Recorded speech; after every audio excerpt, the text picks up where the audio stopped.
అది 1996. Bear Grylls 16,000 అడుగుల ఎత్తులో ఉన్నాడు. ప్లేన్ డోర్ పైన రెడ్ కలర్ లైట్ వెలుగుతూ ఉంది. కొద్దిసేపటికి సడన్గా గ్రీన్ లైట్ ఆన్ అయ్యింది. ఒక వ్యక్తి వచ్చి ఆ ప్లేన్ డోర్ని ఓపెన్ చేసి గట్టిగట్టిగా అరవడం మొదలుపెట్టాడు. వెళ్ళండి, వెళ్ళండి, వెళ్ళండి అని అరుస్తూ ఉన్నాడు.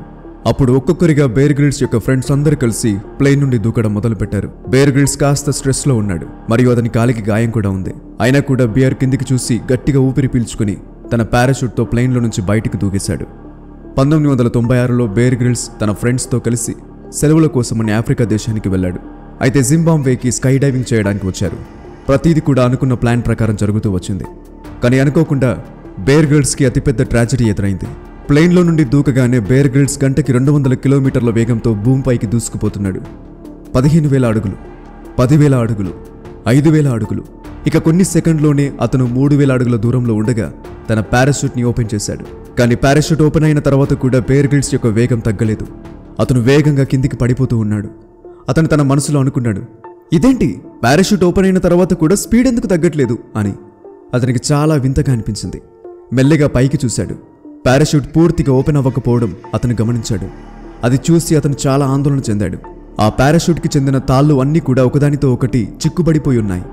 ఈ కారణం చేత అతని వేగం తగ్గలేదు. అతను చాలా స్పీడ్గా కిందికి పడిపోతూ ఉన్నాడు. బేర్ తన పారాషూట్ని సరిచేయాలనుకున్నాడు, కానీ చేయలేకపోయాడు. కింద ఉన్న భూమి అతనికి క్లియర్గా కనబడుతుంది. కొన్ని సెకండ్లలో బియర్ భూమిపై క్రాష్ అవ్వబోతున్నాడు. బేర్ గ్రిల్స్ చాలా భయపడిపోయాడు. భూమికి అతను చాలా దగ్గరగా వచ్చేశాడు. అప్పుడు అతను రిజర్వ్ పారాషూట్ను ఓపెన్ చేద్దాం అనుకున్నాడు, కానీ అప్పటికి చాలా ఆలస్యం అయిపోయింది. 16,000 అడుగుల ఎత్తు నుండి బేర్ గ్రిల్స్ నేరుగా భూమిపై క్రాష్ అయ్యాడు. భూమిపై క్రాష్ అయినప్పుడు బేర్ గ్రిల్స్ స్పీడ్ ఎంత ఉందంటే అతను ఒక బాల్ లాగా బౌన్స్ అయ్యి కాస్త దూరంలో పడ్డాడు. అతని చుట్టుపక్కల ఉన్న దుమ్ము మొత్తం ఒక మేఘంలా కనిపించింది. అతను నేరుగా తన వీపుపై పడ్డాడు. దాంతో ప్రెషర్ అంతా తన వీపుపై పడింది. ఈ క్రాష్ ఎంత వేగంగా జరిగిందంటే అతనికి తన వెన్నెముకలో ఎవరో రాయిని దూర్చినట్టు అనిపించిందంట. బేర్ లేచి నిలబడడానికి ప్రయత్నించాడు, కానీ ఆ నొప్పి ఎంత తీవ్రంగా ఉందంటే అతను కనీసం భూమిపై తన కాళ్ళను నిలబెట్టలేకపోయాడు. బేర్ గ్రిల్స్ నొప్పితో అరుస్తూ ఏడుస్తున్నాడు, కానీ చుట్టుపక్కల మొత్తం నిర్మానుష్యమైన ఎడారి ఇసుక తప్ప మరి ఏమీ కనిపించడం లేదు. కొంతసేపటికి బేర్ గ్రిల్స్ యొక్క స్నేహితులు అక్కడికి వచ్చారు. అతన్ని ఓ కారులో ఎక్కించి దగ్గరలోని హాస్పిటల్కి తీసుకెళ్లారు. బేర్ భరించలేనంత ఉన్న ఆ నొప్పి మూలంగా ఎన్నోసార్లు స్పృహ కోల్పోయాడు. హాస్పిటల్ వెళ్లిన తర్వాత డాక్టర్ ఇచ్చిన ఒక ఇంజెక్షన్ మూలంగా తన నొప్పి క్రమంగా తగ్గడం మొదలైంది. బేర్ గ్రిల్స్కు మరోసారి స్పృహ వచ్చినప్పుడు అతను ఎయిర్పోర్ట్లోని రన్వేపై ఉన్నాడు. అతన్ని ఒక స్ట్రెచర్పై పడుకోబెట్టి తిరిగి తన దేశమైన యూకేకి పంపిస్తున్నారు. బేర్ ఒంటరిగా ఉన్నాడు. ఆ ఫ్లైట్లో తనను తాను తిట్టుకుంటూ, ప్రశ్నించుకుంటూ, బాధపడుతూ, తనని తాను ఎంత పెద్ద పొరపాటు చేసా బేర్ గ్రిల్స్ అనుకుంటూ ఎమోషనల్ అయ్యాడు. యూకేకి వెళ్లడంతోనే బేర్ను హాస్పిటల్లో అడ్మిట్ చేశారు. అక్కడ అతన్ని ఎక్స్రే తీశారు. ఒక డాక్టర్ అతని దగ్గరకు వచ్చి, బేర్, నీ స్పైన్లోని అతి ముఖ్యమైన T8, T10 మరియు T12 ఎముకలు పూర్తిగా విరిగిపోయాయి అని చెప్పాడు. అప్పుడు బేర్, డాక్టర్, నేను తిరిగి కోలుకుంటానా? తిరిగి సాధారణంగా మళ్ళీ నడవగలుగుతానా? చెప్పండి డాక్టర్ అంటూ అడిగాడు. అప్పుడు డాక్టర్ ఎటువంటి సమాధానం ఇవ్వలేదు. అతను బేర్తో ఇలా అన్నాడు, చూడు బేర్, ప్రస్తుతం మేము ఏ విషయం చెప్పలేము. నీకు సర్జరీ చేయడం కూడా ఇప్పుడు సాధ్యపడదు. నువ్వు కాస్త కోలుకునేంత వరకు వేచి చూద్దామని చెప్తాడు. బేర్ దాదాపుగా పక్షవాతం బారిన పడుతూ తప్పించుకున్నాడు. బేర్ యొక్క వీపుకు సపోర్ట్గా ఒక మెటల్ బ్రేస్ను అమర్చారు. నొప్పి ఎంత తీవ్రంగా ఉందంటే బెడ్ పై నుండి 1 ఇంచ్ కదలడం కూడా బేర్కి అతిపెద్ద ఛాలెంజ్గా మారింది. హాస్పిటల్లో జాయిన్ అయ్యి 60 రోజులు గడిచినా కూడా అతను అలా ఆ బెడ్ పైనే బ్రతికి ఉన్న ఒక శవంలా ఉండిపోయాడు.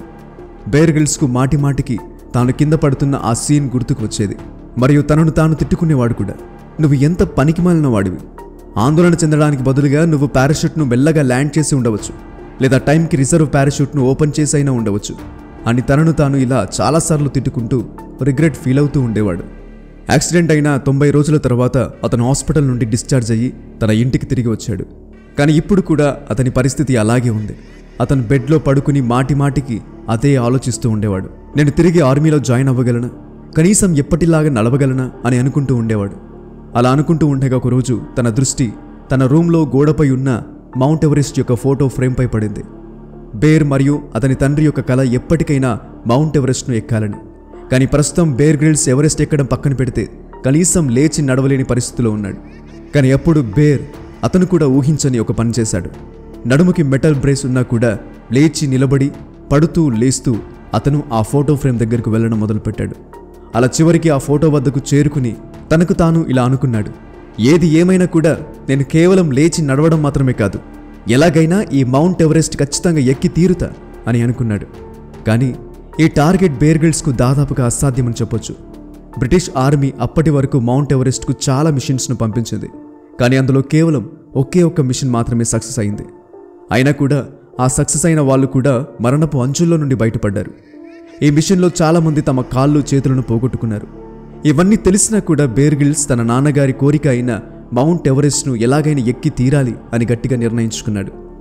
యాక్సిడెంట్ అయిన 8 నెలల తర్వాత బేర్ పూర్తిగా కోలుకున్నాడు. కానీ అప్పుడే బేర్ గ్రిల్స్కు అనుకోని షాక్ తగిలింది. రికవర్ అయిన తర్వాత బేర్ తన ఆర్మీ రెజిమెంట్కి తిరిగి వెళ్ళాడు. అప్పుడు అక్కడ ఉన్న డాక్టర్లు బేర్తో ఇలా అంటారు, బేర్, నువ్వు తిరిగి స్కై డైవింగ్ చేయలేవు. నీ వీపుపై ఎటువంటి బరువులు మోసినా కూడా తిరిగి నీ వెన్నెముక దెబ్బతినే అవకాశం ఉంది అని చెప్పడంతో బేర్కు కథ అంతా అర్థమైపోయింది. ఈ గాయంతో బేర్ ఆర్మీలో కొనసాగడం కష్టమని అతను అర్థం చేసుకున్నాడు. అప్పుడు బేర్ గ్రిల్స్ ఆర్మీ రెజిమెంట్ యొక్క కర్నల్ దగ్గరికి వెళ్ళి, సార్, నేనిప్పుడు ఆర్మీలో ఉండటంలో ఎటువంటి అర్థం లేదు. ఈ గాయం కారణంగా నేను ఆర్మీలో ఏం చేయలేను. నేను రిజైన్ చేయడమే కరెక్ట్ అని చెప్పాడు.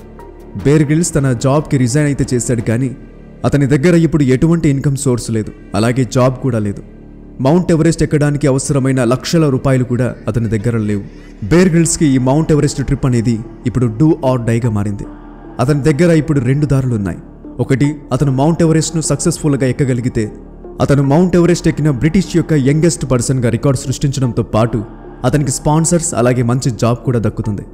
ఇక రెండవది ఏంటంటే, అతను ఈ ట్రిప్లో కనుక ఫెయిల్ అయితే ఆ భయంకరమైన మంచులో చావడమైనా లేదా తన జీవితాంతం ఎటువంటి జాబ్ లేక, క్వాలిఫికేషన్ లేక, గుర్తింపు లేక ఒక ఫెయిల్యూర్గా గడపాల్సి ఉంటుంది. ఆ సమయంలో అతని ఆర్మీ స్నేహితులు వాళ్ళ టీంతో మౌంట్ ఎవరెస్ట్ను ఎక్కబోతున్నారు అనే సమాచారం బేర్ గ్రిల్స్ చెవిలో పడింది. బేర్ గ్రిల్స్ సైలెంట్గా ఆ టీంలో జాయిన్ అయ్యాడు. ఇప్పుడు కూడా అతని ముందు అతిపెద్ద సమస్య ఉంది. ఎవరెస్ట్ వెళ్ళడానికి దాదాపుగా 50 లక్షల ఖర్చు అవుతుంది. అంత అమౌంట్ బేర్ గ్రిల్స్ దగ్గర అస్సలు లేదు. దాదాపుగా 1 నెల పాటు అతను ఎంతోమంది స్పాన్సర్స్ కోసం లెటర్స్ రాశాడు. కానీ అతనికి నిరాశ తప్పలేదు. అయినా కూడా బేర్ ఓటమిని అంగీకరించలేదు. ఒకటి తర్వాత ఒకటి దాదాపుగా 23 లెటర్స్ని వర్జిన్ గ్రూప్ ఓనర్ అయిన సర్ రిచర్డ్ బ్రాన్స్కు రాశాడు. అతను కూడా ఇలా అడ్వెంచరస్ ట్రిప్స్ చేస్తూ ఉంటాడు. కానీ అతనికి ఎటువంటి సమాధానం రాలేదు. అప్పుడు బేర్ గ్రిల్స్ స్వయంగా తానే సర్ రిచర్డ్ దగ్గరికి వెళ్ళి తన ప్రపోజల్ గురించి అతనికి చెప్పాలి అని నిర్ణయించుకున్నాడు. బేర్ గ్రిల్స్ రిచర్డ్ అడ్రస్ను అనుసరిస్తూ భయంకరమైన చల్లటి రాత్రి 8 గంటలకు అతని ఇల్లు చేరుకుంటాడు. అతను సెక్యూరిటీ గార్డ్తో తిట్లు తిన్నా కూడా చివరికి తన ఉత్తరాన్ని ఇచ్చి అక్కడి నుండి బయలుదేరుతాడు. ఇంత సాహసం చేసినా కూడా బేర్ గ్రిల్స్కు సర్ రిచర్డ్ నుంచి ఎటువంటి సమాధానం రాలేదు. బేర్ గ్రిల్స్ ఎలాగైనా తన కలను నెరవేర్చుకోవాలని అనుకున్నాడు. సరిగ్గా ఆ సమయంలో ఒక సంఘటన జరిగింది. అతను రోడ్డుపైన తన సైకిల్ను తొక్కుకుంటూ వెళ్తున్నప్పుడు అతనికి ఓ కంపెనీ కనిపించింది. ఆ కంపెనీ పేరు Davis Langdon and Everest. Bear Grylls ఇంకేం ఆలోచించకుండా తన సైకిల్ని ఆపి ఆ కంపెనీ లోపలికి వెళ్తాడు. అక్కడ ఉన్న సెక్యూరిటీ గార్డ్ వద్దకు వెళ్ళి, నేను కేవలం 2 నిమిషాలు మీ సీఈఓతో మాట్లాడాలి, దయచేసి నాకు పర్మిషన్ ఇవ్వండి అని ఎంతగానో రిక్వెస్ట్ చేశాడు. అలా చాలాసేపు రిక్వెస్ట్ చేసిన తర్వాత చివరికి ఆ సెక్యూరిటీ గార్డ్ అతన్ని ఆ కంపెనీ సీఈఓ దగ్గరికి తీసుకెళ్ళింది. ఆఫీస్లో ఉన్న ఇద్దరు బేర్ గ్రిల్స్ యొక్క ప్రపోజల్ను జాగ్రత్తగా విని ఆశ్చర్యకరంగా బేర్ గ్రిల్స్ యొక్క ప్యాషన్ మరియు గోల్ని చూసి అతని స్పాన్సర్షిప్ రిక్వెస్ట్ను యాక్సెప్ట్ చేశారు. కొన్ని వందల లెటర్స్ మరియు రిజెక్షన్స్ తర్వాత ఫైనల్లీ బేర్ ఇప్పుడు ఎవరెస్ట్ ఎక్కడానికి సిద్ధంగా ఉన్నాడు. కానీ ఇప్పటికీ అతని సమస్యలు తీరలేదు. అతని ముందు చాలా ఛాలెంజెస్ ఉన్నాయి. 1996లోనే బ్యాడ్ వెదర్ కారణంగా మౌంట్ ఎవరెస్ట్ ఎక్కడానికి వెళ్లిన 8 మంది ప్రాణాలు కోల్పోయారు. ఇది మౌంట్ ఎవరెస్ట్ యొక్క చరిత్రలోనే అతిపెద్ద ట్రాజెడీగా మారింది. అయినా కూడా బేర్ గ్రిల్స్ మరియు అతని టీం కొన్ని వారాల పాటు ట్రైనింగ్ తీసుకున్నారు. అతనికి యాక్సిడెంట్ జరిగిన 18 నెలల తర్వాత మార్చి నెల 1998లో బేర్ గ్రిల్స్ అతని టీంతో కలిసి మౌంట్ ఎవరెస్ట్ యొక్క బేస్ క్యాంప్లో ఉన్నారు. అతని ముందు ఎన్నో వేల అడుగుల ఎత్తైన పర్వతాలున్నాయి. పైగా ఆ కాలంలో అంటే 1998లో ఎవరెస్ట్ యొక్క డెత్ రేషియో 6:1గా ఉండేది. అంటే ఎవరెస్ట్ ఎక్కే వాళ్ళలో ప్రతి 6గురిలో ఒకరు చనిపోయేవారు. వాళ్ళు ఎవరెస్ట్ వద్దకు వెళ్ళగానే వాళ్ళ టీం లీడర్ వాళ్లకు ఇన్స్ట్రక్షన్స్ ఇవ్వడం మొదలుపెట్టాడు. మనం ప్రతిరోజు 10 నుంచి 12 గంటలు ఎవరెస్ట్ ఎక్కుతూ తిరిగి మన బేస్ క్యాంప్కు తిరిగి వచ్చేయాలి. ఇలా చేస్తే ఇక్కడ ఉన్న కండిషన్స్కి మనము అలవాటు పడతాం అని అతను టీం మెంబర్స్ అందరికీ చెప్పాడు. 1998 ఏప్రిల్ 7 బేర్ గ్రిల్స్ అతని టీం మెంబర్స్ అయిన నీమా మరియు మిక్లతో కలిసి మౌంట్ ఎవరెస్ట్ ఎక్కడం స్టార్ట్ చేశాడు. వాళ్ళ టార్గెట్ బేస్ క్యాంప్ నుంచి క్యాంప్ 1కి వెళ్ళి తిరిగి బేస్ క్యాంప్కు రావడం. వాళ్ళు అలా క్యాంప్ 1కి వెళ్తూ ఉండగా వాళ్ళు పైకి వెళ్లడానికి సెట్ చేసిన నిచ్చెన మరియు తాళ్లు డ్యామేజ్ అయి ఉండటం గమనించారు. ఇప్పుడు వారు క్యాంప్ 1కి వెళ్లడం అసాధ్యంగా మారింది. దాంతో వాళ్ళ టీం మెంబర్స్ తిరిగి బేస్ క్యాంప్కు వెళ్లడమే మంచిది అని అనుకున్నారు. వారు మెల్లిమెల్లిగా కిందికి దిగడం మొదలుపెట్టారు.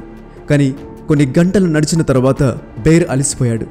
సాధ్యమైనంత త్వరగా బేస్ క్యాంప్కి తిరిగి వెళ్లి రెస్ట్ తీసుకోవాలి అనుకున్నాడు.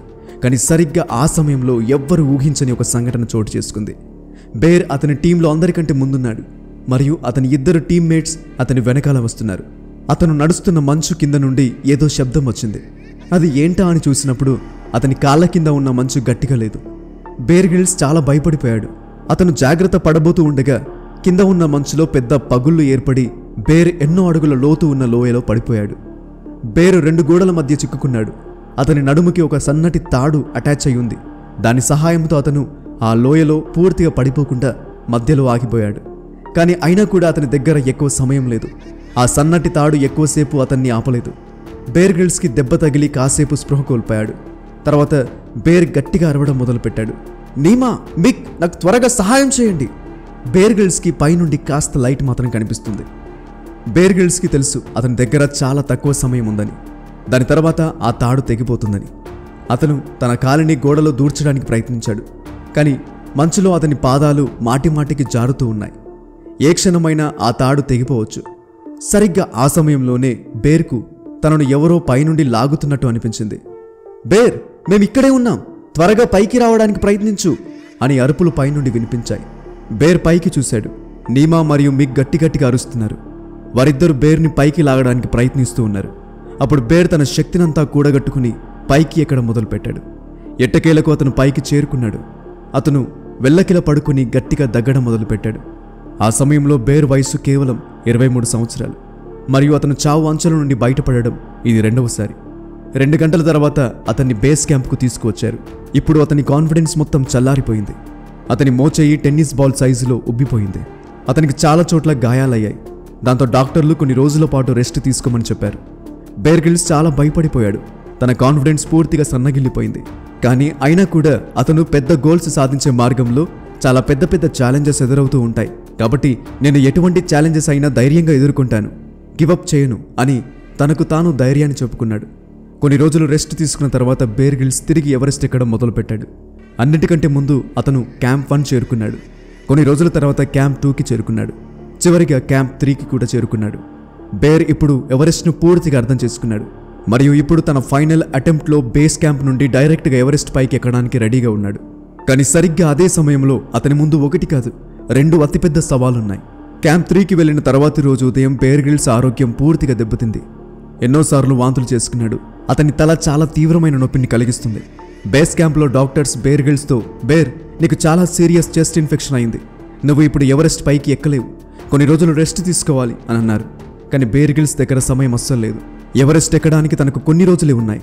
కానీ ఇప్పుడు బేర్ ఎంత అనుకున్నా కూడా అతను ఎవరెస్ట్ ఎక్కలేడు. అయితే కొన్ని రోజుల తర్వాత బేర్ కోలుకోవడంతోనే అతనికి మరొక బ్యాడ్ న్యూస్ వచ్చింది. అదేంటంటే ఇంకొన్ని రోజుల్లో ఎవరెస్ట్ ప్రాంతంలో మొత్తం భయంకరమైన తుఫాను రాబోతుంది అని. దాని తర్వాత ఎవరెస్ట్ను ఎక్కడం అనేది అసాధ్యమవుతుంది. బేర్ గ్రిల్స్ ఇప్పటికీ కూడా అనారోగ్యంగానే ఉన్నాడు. అతని దగ్గర ఎక్కువ సమయం కూడా లేదు. ఆ రోజు రాత్రి మొత్తం బేర్ దేవుని ప్రార్థిస్తూనే ఉన్నాడు. దేవుడా, ప్లీజ్ నాకు ఒక ఛాన్స్ ఇవ్వు, నన్ను బాగు చేయి అంటూ గంటలు గంటలు ఆ రాత్రి మొత్తం ప్రార్థనలోని గడిపాడు. తుఫాను ఎవరెస్ట్ను సమీపిస్తుంది. తర్వాత రోజు ఉదయం బేర్ గ్రిల్స్ ఆ పర్వతాన్ని చూస్తూ ఉండిపోయాడు. సడన్ గా ఒక వ్యక్తి వచ్చి, బేర్ గ్రిల్స్, నీ అదృష్టం చాలా బాగుంది, తుఫాను చివరి క్షణంలో తన దిశను మార్చుకుని వేరే వైపు వెళ్ళిపోయింది. ఇప్పుడు మన దగ్గర కేవలం 2 రోజుల సమయం మాత్రమే ఉంది, కాబట్టి నువ్వు సిద్ధంగా ఉన్నావా? ఇదే మన చివరి అవకాశం అని అన్నాడు. అవును, నేను పూర్తిగా సిద్ధంగా ఉన్నాను, నేను ఇంకా నమ్మలేకపోతున్నాను, దేవుడు నా ప్రార్థన విన్నాడు అని అతనికి సమాధానమిచ్చాడు. బేర్ తర్వాత రోజు ఉదయం 10 గంటలకు నిద్రలేచాడు మరియు అతను తన చివరి మిషన్ కోసం ఎవరెస్ట్ను ఎక్కడం మొదలుపెట్టాడు. అతని అనారోగ్యం కారణంగా బేర్ గ్రిల్స్ నీరసంగా ఉన్నాడు. కానీ వాతావరణం అనుకూలంగా ఉండటంతో అతను తన శక్తినంతా కూడగొట్టుకుని ఎవరెస్ట్ ఎక్కడం మొదలుపెట్టాడు. మరియు కేవలం 5 గంటల్లోనే అతను బేస్ క్యాంప్ నుండి క్యాంప్ 3కు చేరుకున్నాడు. బేర్ గ్రిల్స్ పదే పదే తనకు తాను, ఓపికగా ఉండు, ఈసారి ఏ తప్పు చేయకు, ఓపికగా ఉండు, మెల్లమెల్లగా ముందుకు వెళ్తూ ఉండు, కేవలం తర్వాతి స్టెప్ పై మాత్రమే కాన్సన్ట్రేట్ చేయి, నువ్వు టాప్కి ఎలాగైనా చేరుకోవాలి అంటూ తనని తాను మోటివేట్ చేసుకుంటూ ఉన్నాడు. బేర్ ఎక్కడం కొనసాగిస్తూనే ఉన్నాడు మరియు కొద్ది సమయానికి అతను 26,000 అడుగుల ఎత్తుకు చేరుకున్నాడు. ఆ ప్రాంతాన్ని ఎవరెస్ట్ యొక్క డెత్ జోన్ అని పిలుస్తారు. ఇక్కడ ఆక్సిజన్ లెవెల్స్ చాలా తక్కువగా ఉంటాయి. ఇక్కడ మనిషి కాసేపు ఉంటే మాత్రం ప్రాణాలు పోతాయి. మరియు ఎవరెస్ట్ ఎక్కే వారిలో చాలా మంది ఇక్కడే తమ ప్రాణాలు కోల్పోతూ ఉంటారు. బేర్ యొక్క చుట్టుపక్కల కొన్ని డెడ్ బాడీస్ కూడా పడి ఉన్నాయి. వారు కూడా ఎవరెస్ట్ ఎక్కడానికి వచ్చి ఇక్కడ తమ ప్రాణాలు పోగొట్టుకున్నారు. ఇదంతా చూసిన బేర్ గ్రిల్స్కు భయమేసింది. అతని మైండ్ ఈ డెత్ జోన్ చుట్టే మాటిమాటికి తిరుగుతూ ఉంది. తర్వాత 24 గంటల్లో బేర్ తన జీవితంలోనే అతిపెద్ద రిస్క్ చేయబోతున్నాడు. అతను తనకు తాను there is no plan B అని చెప్పుకుంటూ ఉన్నాడు. బేర్ గ్రిల్స్ మరియు అతని టీం మెంబర్స్ రాత్రి పడే వరకు ఎదురు చూశారు మరియు శిఖరానికి చేరుకోవడానికి ఎవరెస్ట్ ఎక్కడం మొదలుపెట్టారు. బేర్ చాలా అలసిపోయాడు మరియు ఆక్సిజన్ లెవెల్స్ తక్కువ ఉండడం మూలంగా పరిస్థితి ఇంకా దారుణంగా మారింది. ఎన్నో గంటలు గడిచాక వారిప్పుడు శిఖరానికి చేరుకోవడానికి కేవలం 400 అడుగుల దూరంలో మాత్రమే ఉన్నారు. ఇంతవరకు కేవలం 30 మంది బ్రిటిషర్స్ మాత్రమే ఎవరెస్ట్ శిఖరానికి చేరుకున్నారు. బేర్ గ్రిల్స్ తనను తాను మోటివేట్ చేసుకుని తన మొదటి ప్రమాదం జరిగిన కేవలం 18 నెలల తర్వాత ప్రపంచంలోని ఎత్తైన పర్వతం యొక్క శిఖరానికి చేరుకున్నాడు. కేవలం 23 సంవత్సరాల బేర్ గ్రిల్స్ ఆ కాలంలో ఎవరెస్ట్ ఎక్కిన అతి తక్కువ వయసు కలిగిన వ్యక్తిగా రికార్డు సాధించాడు. అతను ఈ సాహసాన్ని చేసిన తర్వాత మంచి గుర్తింపును సంపాదించుకున్నాడు. ఎంతోమంది అతన్ని మోటివేషనల్ స్పీకర్గా ఇన్వైట్ చేశారు. అలా కొంతకాలానికి బేర్ గ్రిల్స్కి డిస్కవరీ ఛానల్ నుండి ఇన్విటేషన్ వచ్చింది. అది తన జీవితానికి ఒక కొత్త అర్థాన్ని తీసుకొచ్చింది. డిస్కవరీ ఛానల్లో నిజానికి ఆలోచిస్తే ఆ ప్రమాదం జరిగి ఉండకపోతే బేర్ గ్రిల్స్ దృష్టి ఆ ఫోటోపై పడేది కాదు. ఎలాగైనా మౌంట్ ఎవరెస్ట్ ఎక్కాలని పట్టుదల అతనికి వచ్చిపోయేవాడు. అతని నానమ్మ తనతో అన్న మాటలు ఎప్పుడు మర్చిపోలేదు బేర్ గ్రిల్స్. ప్రతిదీ మన మంచి కోసమే దేవుడు మన జీవితాలలో జరిగిస్తూ ఉంటాడు.